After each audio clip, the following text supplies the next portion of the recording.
ये कैजुअलिटीज को लेकर एक बड़ी खबर है। यूक्रेन के ओडेसा में 18 लोगों की मौत हो गई है। ओडेसा, जहां से हम भारतीय छात्रों के माध्यम से लगातार आप तक ग्राउंड रिपोर्ट पहुंचा रहे थे, ग्राउंड की तस्वीरें पहुंचा रहे थे। अब ओडेसा में 18 लोगों की मौत की खबर इस वक्त हम आप तक पहुंचा रहे हैं। यूक्रेन ने यह बात दोहराई थी। यूक्रेन ने बार बार कहा था कि सिविलियन कैजुअलिटीज हैं। हालांकि रशिया बार बार यह कहता रहा कि सिविलियंस को वो टारगेट नहीं कर रहा है, उसके निशाने पर रशियन डिफेंस, माफ कीजिएगा, यूक्रेनियन डिफेंस फोर्सेस हैं। रशिया ने यूक्रेनियन एयर डिफेंस की कैपेबिलिटीज को तहस-नहस करने की बात की थी, मिलिट्री इंस्टॉलेशंस को अटैक करने की बात की थी। लेकिन इस बीच जो अब बड़ी खबर आ रही है वो ओडेसा से आ रही है, जिसमें 18 लोगों की मौत की खबर है।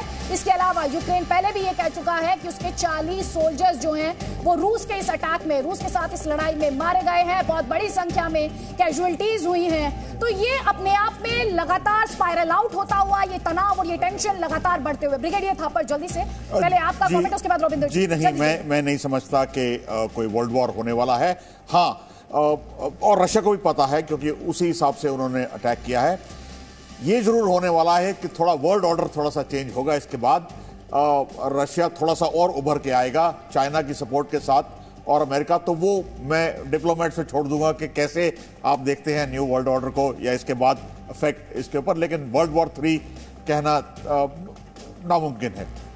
जी, जनरल सिन्हा, 30 seconds. जी, जल्दी से। I'll add what he said. ये पोस्टरिंग क्या है? अच्छा, अब आप तथ्यों के माध्यम से दर्शकों को बताते हैं। नेटो ने जिस तरह से अपने लड़ाकू विमान तैनात किए हैं, नेटो फोर्सेस ने जिस तरीके से अपने जंगी जहाजों को तैनात किया है, नेटो फोर्सेस, ये सच है कि प्रेस कॉन्फ्रेंस में वो ये कह रहे हैं कि हम सीवियर सैंक्शंस लगाएंगे, लेकिन मिलिटरीली ट्रेन करने की बात कर रहे हैं। यूक्रेनियन फोर्सेस को क्वेश्चन मार्क है उसमें, अफगानिस्तान में जो हालात थे उन्हें देखते हुए। लेकिन एक तरफ कैजुअलिटीज की खबर आ रही है, चाहे वो सिविलियंस की हो या फिर सोल्जर्स के मारे जाने की खबर हो यूक्रेन में, और दूसरी तरफ ये एक पूरा वॉर का एक नैरेटिव।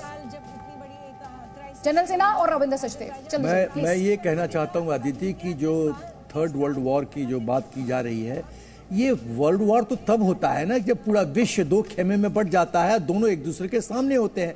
यहाँ तो यूनिलेटरल है, पूरा इफर्ट है। जो हमारे भारतवासी हैं, हमारे जो बच्चे वहाँ पर हैं, उन सभी को निकाला जाए। इंडिया का क्या स्टैंड है, इस पर कुछ बोल दीजिए। भारत चाहता है कि शांति कायम होनी चाहिए, बातचीत के द्वारा इसका हल निकाला जाना चाहिए, युद्ध की स्थिति पैदा नहीं होनी चाहिए, यही भारत की सोच है।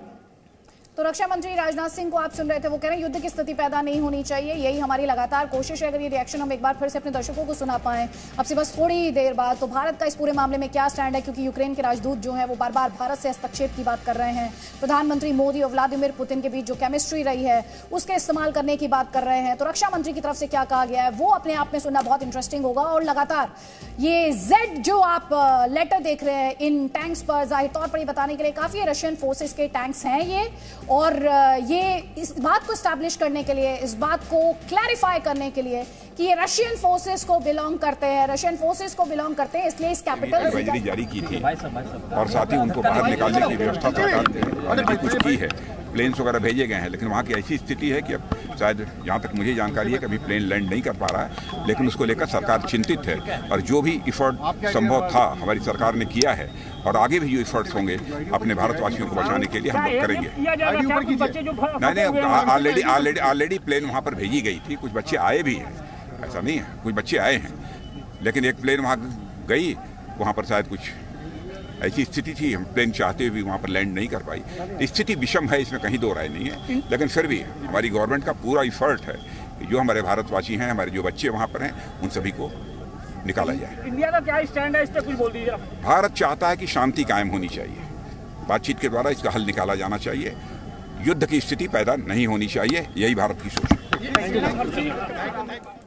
तो रक्षा मंत्री को आप सुन रहे थे। भारतीय छात्रों की बात हम लगातार आप तक पहुंचा रहे थे। वो कह रहे हैं कि हमारी तरफ से पूरी कोशिश की जा रही है, जो भारतीय वहां पर हैं उन्हें इवैक्यूएट किया जाए, लेकिन मौजूदा हालात ऐसे हैं कि ना वहां पर प्लेन की लैंडिंग हो सकती है, ना ही ये एक एक्सप्लोजन की तस्वीर इस वक्त आपने देखी। लगातार वीडियोज सामने आ रहे हैं, जिस तरह से रशिया द्वारा स्ट्राइक्स किए जा रहे हैं यूक्रेन में, उसके वीडियोस भी सामने आ रहे हैं। और जो यूक्रेन दावा कर रहा है कि उसने फाइटर जेट्स को मार गिराया है, उस एक्सप्लोजन की तस्वीरें भी लगातार आ रही हैं। साथ ही हम आपको तस्वीरें वो भी दिखा रहे हैं जो डिफेंस मिनिस्ट्री के ऑफिस से आ रही हैं। यूक्रेन में डिफेंस मिनिस्ट्री के ऑफिस से, कीव से तस्वीरें आ रही हैं। आग की लपटें हैं, धुएं का गुब्बार है, और ये तस्वीरें आज आपने लगातार देखिए, क्योंकि इससे पहले मिलिट्री इंस्टॉलेशंस को निशाना बनाया गया, वहां पर स्ट्राइक की तस्वीरें आई, फिर नेवल बेस को निशाना बनाया गया रशिया द्वारा ओडेसा में, उसकी तस्वीरें भी जी न्यूज ने आप तक पहुंचाई। और अब आपको हम ये बता रहे हैं कि होस्टोमेल में रूसी हेलीकॉप्टर्स ने हमला किया है।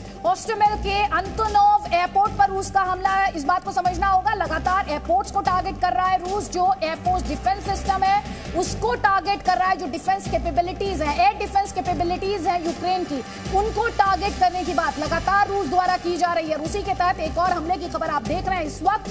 होस्टोमेल के अंतोनोव एयरपोर्ट पर ये रूस का हमला है और सारे जितने भी एयर बेस है, एयरपोर्ट्स हैं, उन्हें लगातार रशिया निशाना बना रहा है। और उसी सीरीज में, उसी श्रृंखला में आप कह सकते हैं ये एक और हमला रूसी हेलीकॉप्टर्स द्वारा किया गया है। उसी से जुड़े हुए वीडियोस भी आप लगातार देख रहे हैं। इससे पहले हमने आपको तस्वीरें दिखाई हैं अलग अलग शहरों से यूक्रेन के, जहां पर मिलिट्री इंस्टॉलेशंस को निशाना बनाया गया। Вже штук 30 нарахував точно. Вже штук 20 пролетіло. Не видно українського герба. Точно російські. Прямо над хатами. Прямо ось над хатами літають, падли. Полетіли в сторону аеропорта. Бомблять аеропорт. Чути, що йде бій.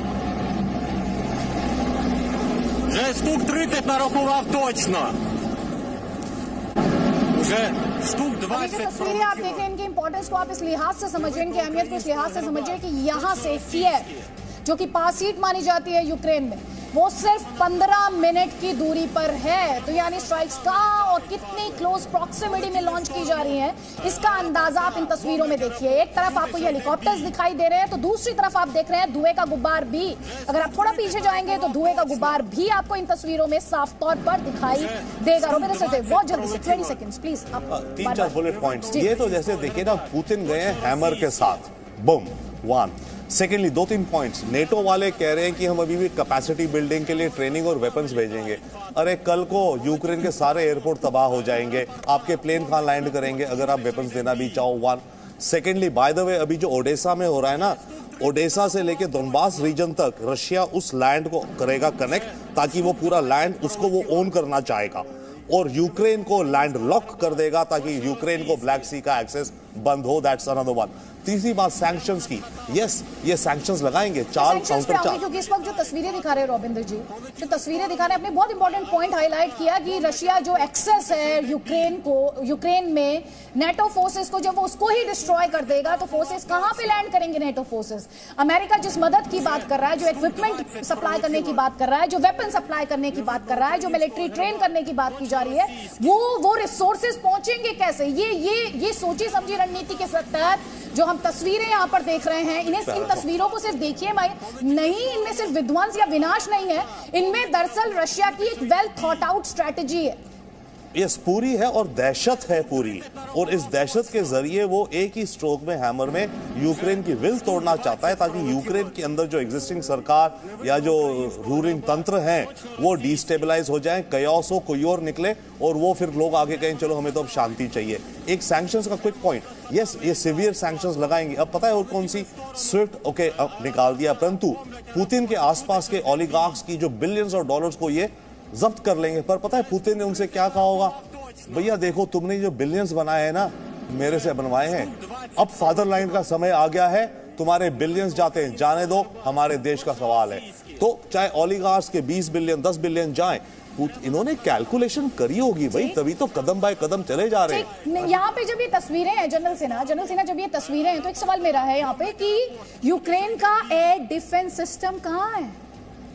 गया कहीं तो होगा। नहीं, सारा गया नहीं होगा, इनके एंटी एयरक्राफ्ट मिसाइल्स वगैरह। अगर हम रशियन हेलीकॉप्टर्स को यूक्रेनियन एयर स्पेस में इस तरह से फ्लाई करते हुए देख रहे हैं, तो फिर यूक्रेनियन एयर डिफेंस कैपेबिलिटीज क्या माना जाए खत्म हो चुकी है, जैसा कि रशिया दावा कर रहा है। Inactive, inert. नहीं होंगी। अदिति इसमें इशू है कि अगर यूक्रेन वाकई रिटेलिएट करता है तो ये बहुत बड़ी कॉन्फ्रंटेशन बनती है और रशिया फिर जिस जोर से आएगा वो यूक्रेन उतना वो शॉक एब्जॉर्ब करेगा ही नहीं, कर ही नहीं पाएगा। और यूक्रेन भी कहीं ना कहीं प्रैग्मेटिक है, वो उस हद तक नहीं जाएगा कि वो रशिया के साथ ऐसी दुश्मनी मोल ले कि जिससे वो रिट्रैक्ट न कर पाए। वो नहीं चाहेंगे कि यूक्रेन बर्बाद हो, कंप्लीटली ध्वस्त हो जाए इस वॉर में, इसलिए वो भी अपनी एक्शंस, रिटेलिएटरी एक्शंस बहुत सोच समझ के लेंगे। मुझे नहीं लगता है कि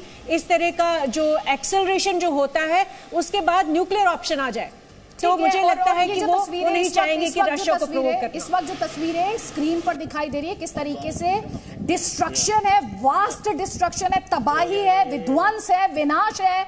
और साथ ही जनरल सिन्हा, वही सवाल कुल मिलाकर, क्या रशियन फोर्सेस के दावे को अब सही मान लिया जाए? जितना उस वीडियो को वापस लेकर आए प्लीज। हेलीकॉप्टर्स इतना खुले में आराम से फ्लाई करते हुए दिखाई दे रहे हैं। टारगेट्स हम देख रहे हैं कि टारगेट्स में किस तरह का डिस्ट्रॉय किया गया है टारगेट्स को, और उसमें धुएं का गुब्बार और आग की लपटें। देखिए आदित्य, बैटल में एयर सुपीरियरिटी एक बहुत बैटल विनिंग फैक्टर कहा जाता है। तो इस वीडियो से तो एक साफ जाहिर हो रहा है कि रूस को एयर सुपीरियरिटी पूरी तरह से मिल गया है, क्योंकि अनचैलेंज्ड उसके जो एयर प्लेटफॉर्म्स है वो फ्लाई कर रहे हैं, पहली बात। दूसरी बात जो मैं कहना चाहता हूं कि बैटल में 3 स्ट्रेटजी होता है, कंटेनमेंट, आइसोलेशन और कैप्चर। तो रूस बहुत ही इंटेलिजेंटली यूक्रेन में कंटेनमेंट कर रहा है, चारों तरफ से घेर के उसको आइसोलेट कर रहा है, उसके रोड एक्सेस फॉरेन पावर्स का बंद कर रहा है, और वो पूरी तरह से फिर यूक्रेन पे कैप्चर कर लेगा। तो ये आप कह रहे हैं जो तस्वीरें जो हेलीकॉप्टर्स हम उड़ते हुए देख पा रहे हैं तस्वीरों में, ये बेसिकली वो जो थर्ड पॉइंट होता है स्ट्रैटेजी का, कैप्चर करना, उस स्टेज में है। करेक्ट। आदित्य, मैं कुछ कहना चाहता हूँ आपसे। एक सेकंड सर, बस एक सेकंड, एक कमेंट में ब्रिगेडियर थापा का यहाँ पर लूंगी, क्योंकि तस्वीरें डिफेंस एनालिस्ट की नजर से समझना बहुत ज्यादा जरूरी है। आपको ये क्या बयां कर रही है? देखिए, आपने खुद ही बताया थोड़ी देर पहले कि यूक्रेन ने कमिट किया है कि उन्होंने 7-8 प्लेन गिराए हैं। 7 फाइटर जेट्स को डिस्ट्रॉय तो एयर डिफेंस एलिमेंट्स होंगे, लेकिन जो अटैकिंग फोर्सेस होती हैं फॉर अ शॉर्ट टाइम एक पर्टिकुलर एरिया में, कॉरिडोर में अपनी एयर सुपीरियरिटी से, ऐसी अपनी एयर ताकत से ऐसा माहौल बना लेती हैं कि वो अनइंटरप्टेड फ्लाई कर सकें, क्योंकि उन सारे जो एयर डिफेंस उस इलाके के होंगे उनको नॉकडाउन कर दिया होगा, उनको टारगेट कर दिया होगा। तो ये शिफ्ट करता रहता है। ये एरिया यही नहीं है कि 24 घंटे रहेगा, यूक्रेन फिर से रिक्रिएट कर सकता है एयर डिफेंस एसेट्स अपने शिफ्ट करके। तो ये एक स्पेसिफिक पर्पस के लिए होता है, जो कि, और आप याद रखें कि 3 साइड से रशिया को एडवांटेज है कि बेलारूस से लेके क्रीमिया 3 साइड से वो अटैक कर सकता है। जी, और यूक्रेन के प्रेसिडेंट ने इसी 3 मोर्चों पर अटैक की बात की। उन्होंने ब्लड डोनेशन उसके लिए बहुत रिसोर्सेज चाहिए। उन्होंने ये भी बार-बार दोहराया कि यूक्रेन झुकेगा नहीं, यूक्रेन सरेंडर नहीं करेगा। लेकिन ये तस्वीरें जो हैं, ये यूक्रेन के लिहाज से बहुत चिंता बढ़ाने वाली तस्वीरें हैं। जिस तरह से रूसी हेलीकॉप्टर्स जो हैं वो टारगेट्स को डिस्ट्रॉय कर रहे हैं, धुएं का गुब्बार, ये बताने के लिए काफी है कि इस वक्त कितनी एयर सुप्रीमेसी, कम से कम इस वीडियो को देखकर ये लगता है कि इस समय अगर एयर सुप्रीमेसी किसी के पास है, और जाहिर तौर पर फैक्चुअली भी वो रशिया के पास है, लेकिन तस्वीरों में भी यूक्रेन के स्पेस में ये रशियन सुप्रीमेसी की तरफ इशारा कर रही है, जो कि अपने आप में यूक्रेन के लिहाज से अच्छी खबर नहीं है, और ना ही नेटो फोर्सेस और अमेरिका के दावों के लिहाज से इसे अच्छी खबर माना जा सकता है। जल्दी से आपको बता दें, ये तस्वीरें जो हैं ये ऑस्टोमेल की तस्वीरें हैं, जहां पर रूसी हेलीकॉप्टर्स किस तरह से टारगेट्स को निशाना बना रहे हैं वो आप इन तस्वीरों में देख पा रहे हैं। हम आपको ये भी बता रहे हैं कि ओडेसा में जो 18 मौत की खबर है, 18 लोगों की मौत हो गई है। यूक्रेन कह रहा है उसने 40 सोल्जर्स खोए हैं, कैजुअलिटी जो है वो बहुत ज्यादा हाई है। सिविलियन के लिहाज से भी यूक्रेन का दावा यह है कि रशिया ये गलत दावा कर रहा है कि वो सिर्फ मिलिट्री इंस्टॉलेशंस को निशाना बन रहा है, क्योंकि इसकी चपेट में सिविलियंस आ रहे हैं, स्थानीय नागरिक आ रहे हैं, और नागरिकों में किस तरह की अफरा तफरी का माहौल है उससे जुड़ी हुई तस्वीरें भी हमने आपको लगातार दिखाई। सुरेश जी, आप जल्दी से अपना एक पॉइंट रखना चाह रहे थे, उसके बाद हम नेटो फोर्सेस की बात करेंगे प्लीज जल्दी। मैं छोटी सी बात ये कहना चाहता हूँ कि सवेरे से आप विजुअल देख रही हैं, हम सब देख रहे हैं। सुबह पहले विजुअल ये आए थे कि रशियन प्लेन्स ने 2 एयरपोर्ट्स के ऊपर जो अटैक किया, वो दोनों एयरपोर्ट बिल्कुल ख़त्म हो गए, और वो उनके एयर डिफेंस के बेसिक इंस्टॉलेशंस थी। तो शुरू में ही जब रशियन एयरफोर्स ने उनकी एयर डिफेंस को न्यूट्रलाइज कर रखा है, पहली बात तो ये है। दूसरा ये है कि रशिया से भी कैजुअलिटी हुई है, उनके भी प्लेन्स गिरे हैं, और आखिरी बात यह है कि जब सिविलियंस की बात आती है, कोई भी इंस्टॉलेशन ये नहीं कह सकते हैं कि वो 100% मिलिट्री है और 100% सिविलियन है। सिविलियन लोग यहाँ मौजूद होते हैं। जो ये एयर बेस है ये या एयरपोर्ट है, वहाँ पर डेफिनेटली सिविलियन लोग होंगे। तो और वहाँ पर अगर ये बॉम्ब गिराए गए हैं तो कैजुअलिटी होना लाजिम सी बात है ये।